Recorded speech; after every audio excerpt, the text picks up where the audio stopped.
কেন? গায়ে হলুদে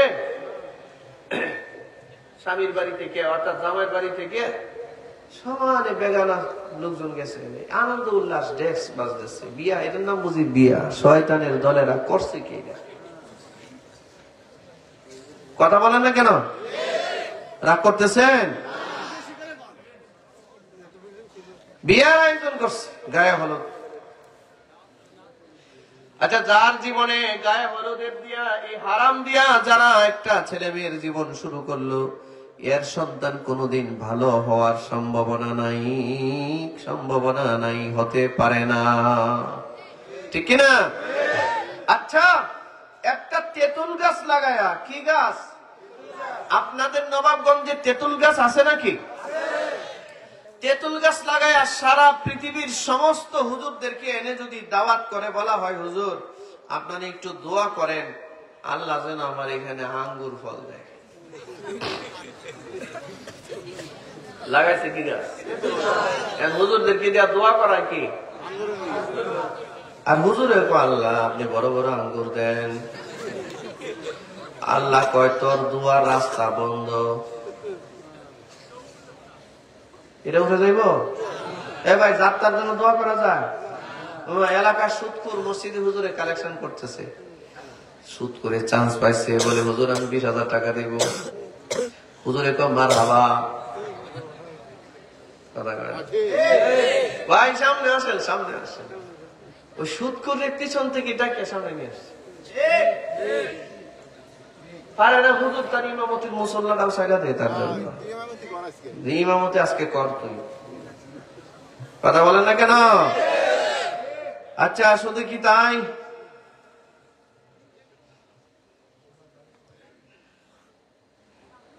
কটা খাওয়াইয়া লইতেন আর তো। আচ্ছা, এদিকে খেয়াল করেন, বলতেছে আর কি হুজুর সময় আর একটু বাড়ায়। আচ্ছা, আপনাদের ধৈর্য থাকলে আমি থাকবো ইনশাআল্লাহ। কারা কারা শুনবেন? মাশাআল্লাহ। এবার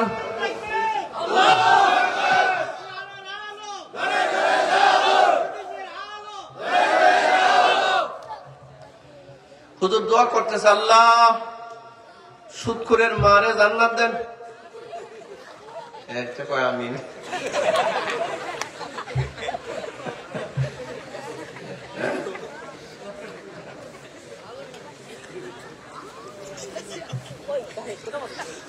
হুজুর দোয়া করতেছে, কি দোয়া? সুবহানাল্লাহ।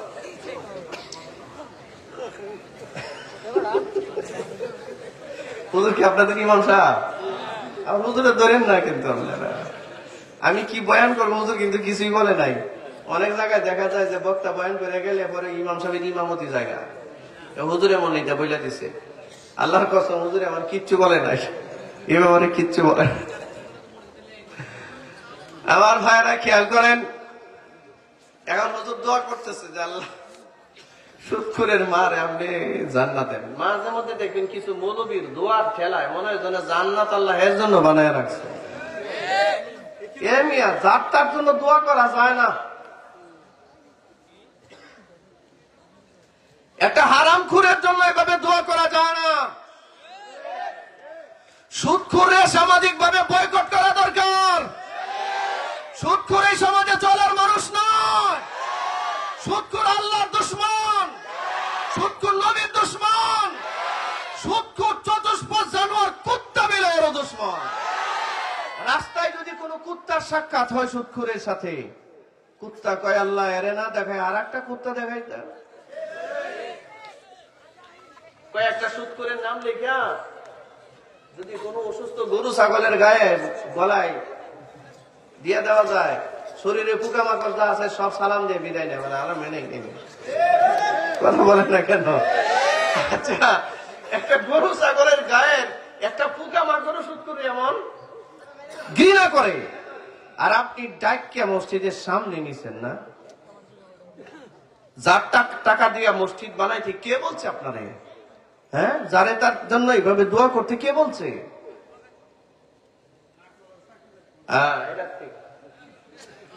চাচা এটা ঠিক বলছে। হুজুর তো আছে চিপার মধ্যে, হ্যাঁ, কি করব, দোয়া না কইরাও উপায় নাই, উপায় নাই, হুজুরের চাকরি থাকে না। কিছু কিছু মানুষ আমার আছে মসজিদে 5,000 টাকা দিয়া 5 বছর পর্যন্ত দোয়া চায়। কথা বলে না কেন? টাকা দিয়েছে 5,000, হে চাই 5 বছর পর্যন্ত হুজুর আমার নাম, আমার বাপের নাম, আমার মার নাম, আমার 14 গোষ্ঠীর নাম নিয়ে দোয়া করবো। হ্যাঁ,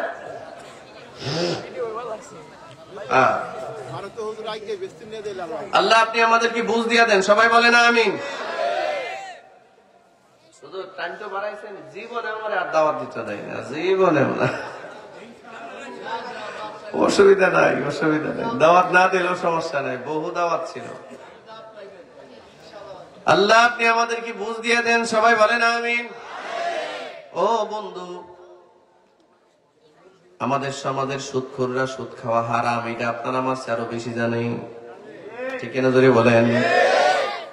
কিন্তু সুদ ছাড়ে নাই, সুদ ছাড়বে না। আপনি যার জন্য দোয়া করতেছেন আল্লাহ সুদখোরের মারে জান্নাত দেন, অথচ এই সুদখোর সুদের ব্যবসা করে প্রতিদিন মার কবরে বস্তার বস্তা জিনার গুনাহ পাঠাইতেছে। সুদখোর তার মার কবরে পাঠাইতেছে জিনার গুনাহ। কিসের গুনাহ? আর আপনি দোয়া করতেছেন তারা জান্নাত দিত। আগে দরকার এর সোজা করা, আগে দরকার এর সোজা করা। ওয়াজে যখন কাজ হইতেছে না, রাষ্ট্রীয় আইন দিয়ে ওরে সোজা করা দরকার, সমাজ থেকে ওরে বঞ্চিত করা দরকার, ঠিক না? ওদের বলেন। সুদখোর, যে সুদখোর আল্লাহর সাথে দুশমনি করে, আল্লাহ তার দুশমন, আল্লাহর সাথে যে দুশমনি করে, সে আবার বন্ধু হয় কেমনে আমার? যে আল্লাহর বন্ধু সে আমার বন্ধু, যে আল্লাহর দুশমন সে আমারও দুশমন। সুদখোর যদি আমার বাপ হও আমার দুশমন, ও ভাই হলো আমার দুশমন। মেসেজ ক্লিয়ার, ঠিক কিনা? জোরে বলেন। দুর্ভাগ্যের ব্যাপার হলো আমাদের সমাজের সবচেয়ে অন্যায়কারী জালিম প্রকৃতির মানুষগুলো সমাজের আধিপত্য বিস্তার করছে। বহু এলাকা ছাড়া এলাকার সবচেয়ে নিকৃষ্ট জালিম মানের ভাই, নরমাল কোন মানুষ সুদের ব্যবসা করতে পারবো? এলাকার সহজ সরল একটা ভদ্র মানুষ যদি 5 লাখ টাকা সুদ এলাকায়, 500 বছরে 5 টাকা উঠাইতে পারবো না। সুদের টাকা ওঠানোর জন্য এমন যোগ্যতা লাগবে, টাকা গলার মধ্যে পাড়া দিয়া টাকা নিয়ে তারপরে ছাড়বো। ভালো মানের জানোয়ার ছাড়া সুদের ব্যবসা করা যাবে না। কথা বলে না কেন? এটা ভালো মানের জানোয়ার হওয়া লাগে। রাগ করতেছেন? রাগ করতেছেন কি ভাই? হিংস্র না হইলে সুদের টাকা উঠানো যায়? হিংস্র না হইলে সুদের টাকা উঠানো যায়? সুদখোরের তো চোখে বিন্দু পরিমাণ মায়া নাই।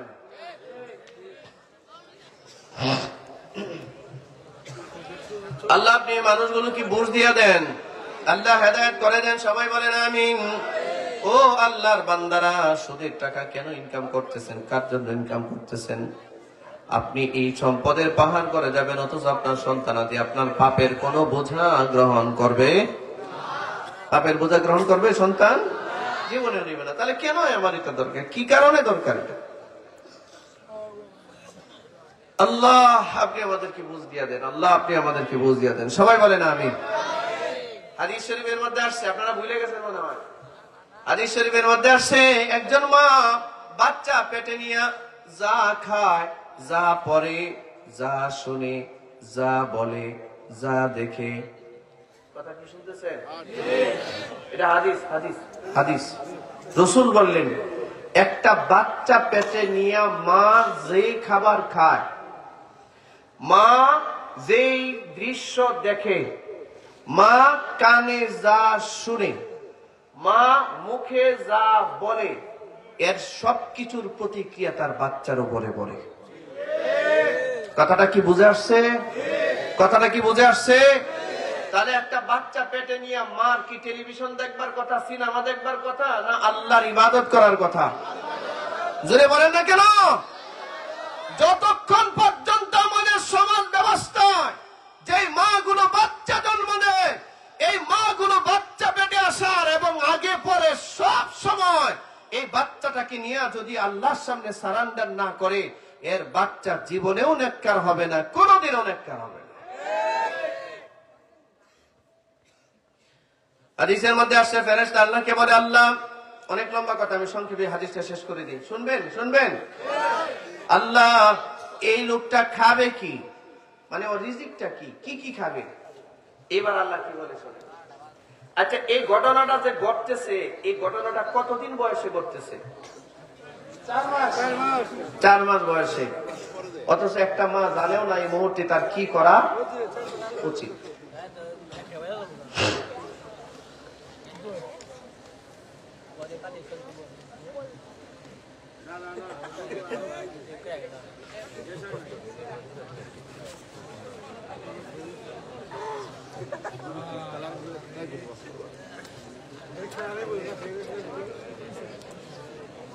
আচ্ছা, অসুবিধা নেই।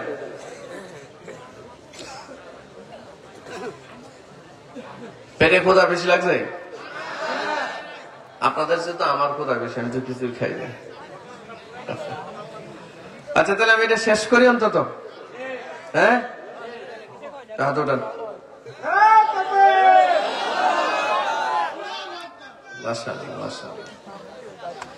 আল্লাহর কাছে ফেরেশতা বলে, আল্লাহ, এ খাবে কি? শুনছেন? আল্লাহ তাআলা বলেন, ও রিজিক তো ওর সৃষ্টি করার 50,000 বছর আগে আমার আরশের নিচে সেট করা আছে। তুমি ওইটা এনে এই জায়গার মধ্যে শুধু সেট করে দাও। সুবহানাল্লাহ। এরপরে প্রশ্ন, আল্লাহ, ও কতদিন বাঁচবে? দুনিয়ায় বাঁচবো কতদিন? দেখেন কি হয় আর মা কি করে। আল্লাহ যদি বলেন 100 বছর, ফেরেশতা লেখে এটার বয়স 100 বছর হবে। আল্লাহ যদি বলেন 70 বছর, বয়স 70 বছর। আল্লাহ যদি বলেন 80 বছর, লিখে দেয় 80 বছর। আল্লাহ যদি বলেন 5 মাস, লিখে দেয় 5 মাস, পরে শেষ। দেখেন কি হচ্ছে। এরপরে ফেরেশতা আল্লাহকে বলে, আল্লাহ, এটা সুস্থ হবে না অসুস্থ হবে? আল্লাহ যদি বলেন এটা পূর্ণ সুস্থ হবে, ফেরেশতা লিখে দেয় পূর্ণ সুস্থ সবল হবে। আল্লাহ যদি বলেন অসুস্থ হবে, ফেরেশতা লিখে দেয় অসুস্থ হবে। এবার ফেরেশতা শেষ প্রশ্ন করে আল্লাহকে, এই ভাইরা এদিকে তাকান সবাই, শুনুন, শেষ প্রশ্ন, আল্লাহ, এ মরবে কই? হঠাৎ মারা যাবে কোথায়? শেষ কি কোথায়? মারা যাবে। তো আল্লাহ তাআলা বলে দেন, যেটা বলেন সেটাই। ধরেন আল্লাহ বললেন, বাংলাদেশের ঢাকা জেলার নবাবগঞ্জ থানার কাঠালিঘাটা গ্রাম, কাঠালিঘাটা গ্রামে জন্ম হবে, মারা যাবে মদিনায়, কবর হবে জান্নাতুল বাকিতে। লিখে দাও। কত পারে না, এমন হয় না? বাংলাদেশে এরকম বহু হাজিরা আছে না, মক্কা মদিনায় গিয়ে মারা গেছে, জান্নাতুল বাকিতে তার কবর। কতই না খুশ নসিব ওই ব্যক্তির। 10,000 সাহাবীর কবর জান্নাতুল বাকিতে। হযরতে ফাতেমা, হযরতে আয়েশার কবর জান্নাতুল বাকিতে। ওসমান রাদিয়াল্লাহু তাআলা আনহুর কবর জান্নাতুল বাকিতে। নবীর সবচেয়ে কাছে হাশরের মাঠে নবী সবার উপরে সবার আগে উঠে দাঁড়াবেন। নবীজির পরপরই কবর থেকে উঠে দাঁড়াবেন হযরতে আবু বকর। 3 নম্বরে উঠে দাঁড়াবেন হযরতে ওমর। 4 নম্বরে উঠে দাঁড়াবেন হযরতে বেলাল। 5 নম্বরে উঠে দাঁড়াবে জান্নাতুল বাকির সমস্ত মানুষগুলো। যারা বলবেন না আমার প্রিয় ভাইরা, তো ফেরেশতা আল্লাহকে বলেন, আল্লাহ, সে মারা যাবে কোথায়? কবর হবে কোথায়? আল্লাহ যদি বলেন মারা যাবে নবাবগঞ্জে, এই এলাকায় মারা যাবে, আল্লাহ যেভাবে নির্দেশনা ইনস্ট্রাকশন দেন, এইভাবে ফেরেশতা ওই কাগজের মধ্যে লিখে এটা তার শরীরের সাথে সেট করে দেয়, চলে যায়।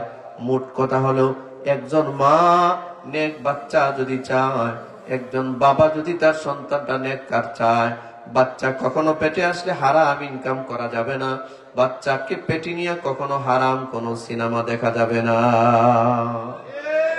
নিজের প্রজন্ম, নিজের সন্তান, নিজের ভবিষ্যৎ বংশ পরম্পরা যদি নেককার বানাতে চান, অবশ্যই বাচ্চাটার সৌভাগ্যবান হওয়ার জন্য প্রধানতম দায়িত্ব পালন করতে হবে মা আর বাবা। কথাটা কি আমি বুঝাইতে পারছি? আল্লাহ আপনি বুঝ দিয়া দেন, আল্লাহ সবাইরে আপনি বুঝ দিয়া দেন। আল্লাহ আজকের এত সুন্দর একটা আয়োজন আপনি কবুল করে নেন। বাবাজিরা, আপনারা হয়তো অনেকে রাগ করতে পারেন, হুজুর এত শক্ত শক্ত কথা বললেন। আমি একটা আয়াত তিলাওয়াত করছিলাম, আয়াতের দিকে যাইতে পারি নাই। তরজমাটা করি, একটু তরজমাটা করি।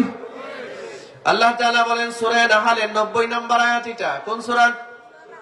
সূরা নাহাল আয়াত নাম্বার 90। আল্লাহ বলেন ইন্নাল্লাহা, নিশ্চয়ই আল্লাহ, ইয়ামুরু, আদেশ করছেন, বিল আদলি, ন্যায় বিচারের, ন্যায়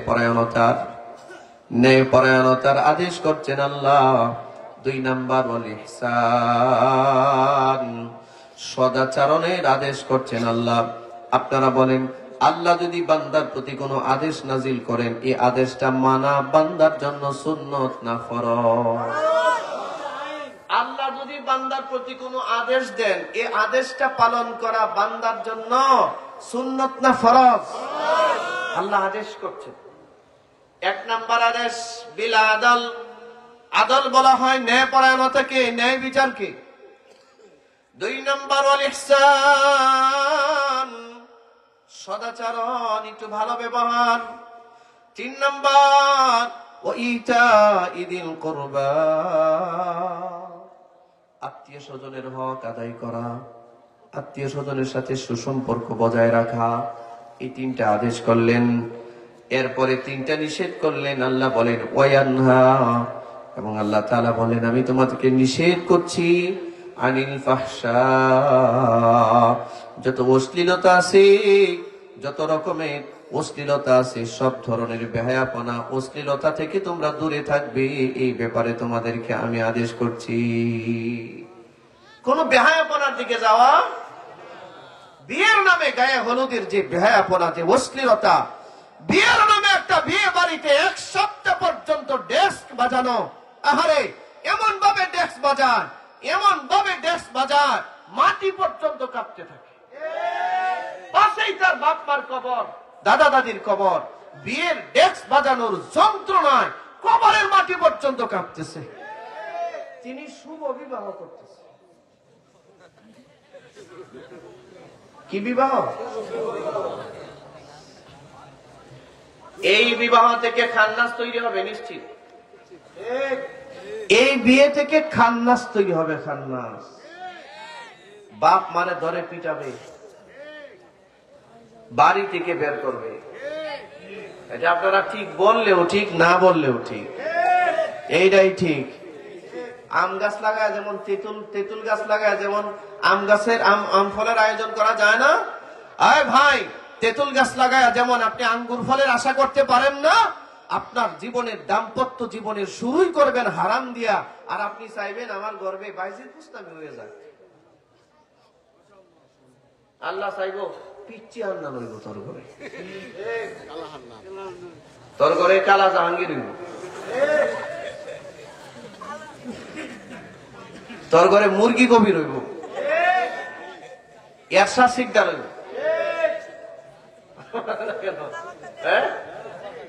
কেন?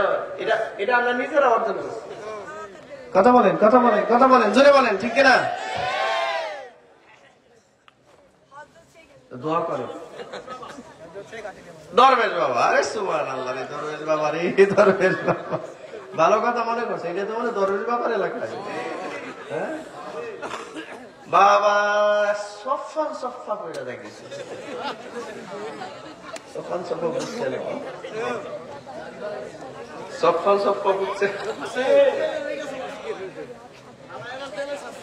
আচ্ছা আপনারা বলেন এত টাকা কি দরকার?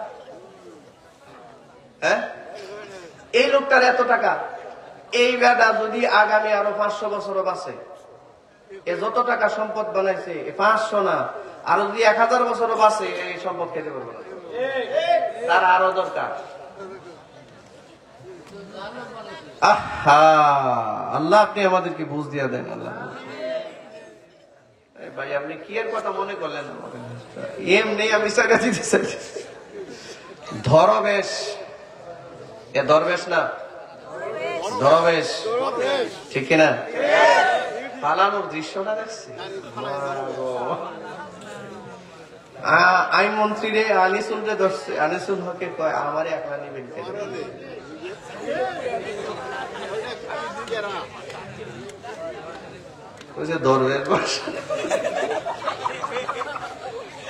আমি একলা জেলখানায় কেমনে থাকবো, ওরে লয়ে এলাম সাথে। দরবেশ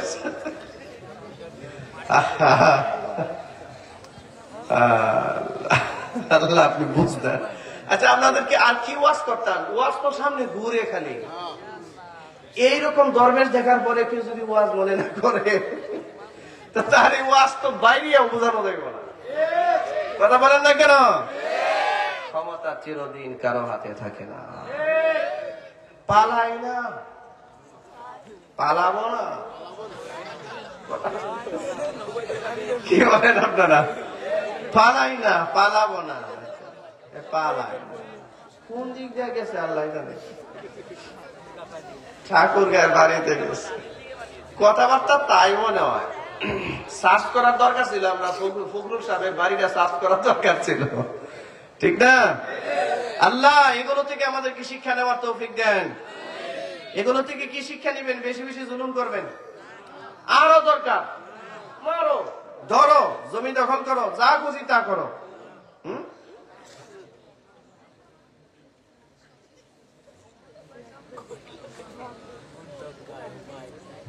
এলাকার মানুষ ধনী মানুষ, কি এর কালেকশন করতাম? কোটি কোটি টাকার মালিক। আচ্ছা, অস্থির হইয়েন না বোন।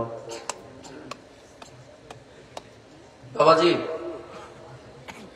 শুরুতে বলছিলাম দুনিয়াটা যত আপনার মানে যতক্ষণ পর্যন্ত আপনি শুকরিয়া আদায় করার ভাষা আপনার কাছে থাকবে না, অর্থাৎ যতক্ষণ পর্যন্ত আপনি আল্লাহ তাআলার শুকর গুজার হবেন না, সারা দুনিয়া আপনারে দিলেও আপনার পেট ভরবে না, ঠিক কিনা? জোরে বলেন। আল্লাহ যখন যেটা আমাকে দেয় আলহামদুলিল্লাহ, ঠিক কিনা? জোরে বলেন, আরো জোরে বলেন। যতক্ষণ পর্যন্ত আপনি আলহামদুলিল্লাহ বলতে শিখতে না পারবেন, ততক্ষণ পর্যন্ত আপনার দিলে আপনি শান্তি পাবেন না। 1000 কোটি টাকার মালিক হলেও দিলে শান্তি পাওয়া। আমাদের সমাজে বহু মানুষ আছে নিজের বোনের হক মেরে দিছে, নাই দোষ খালি সুদ করেন না। এলাকার বহু মানুষ আছে, শতকরা 95 জন মানুষই বোনের হক দেয় না, ঠিক না? আর তাও এমন যদি